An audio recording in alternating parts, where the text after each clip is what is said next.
Ang intense ng mga kaganapan ngayon sa abot kamay na pangarap sapagkat muling magkakaroon ng pag-asa si Giselle dahil sa bibigyan siya ng anak niyang si Justin ng pangalawang pagkakataon. Dito nga ay tuluyan nang lalambot ang puso ni Justin dahil na din sa mga sinabi sa kanya ni Annalyn tungkol sa ina niyang si Giselle.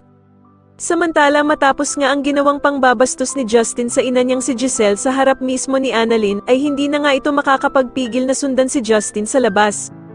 Dahil nga sa awang-awa itong si Annalyn sa kanyang tita Giselle sa sobrang pag-iiyak nito dahil nga sa ginawang pangbabastos ni Justin sa kanya. Ikakagulat naman ni Justin ang pagsunod sa kanya ni Annalyn at dito nga ay ipapaliwanag sa kanya ni Annalyn kung gaanong pinagsisisihan ni Giselle ang nagawa nito sa kanya.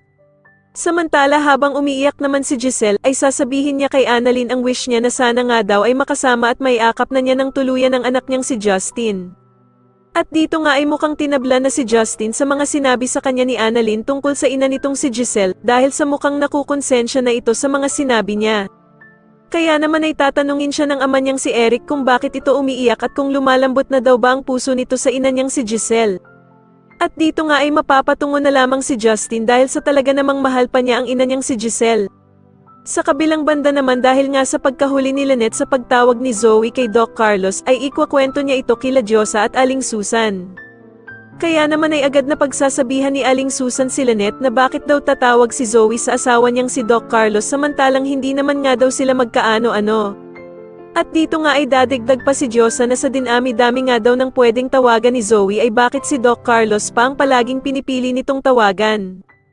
Kaya naman ay lalong tataas ang pagdududa ni Lynette sa kanyang asawang si Doc Carlos na meron daw talagang nililihim sila Zoe at Doc Carlos sa kanya.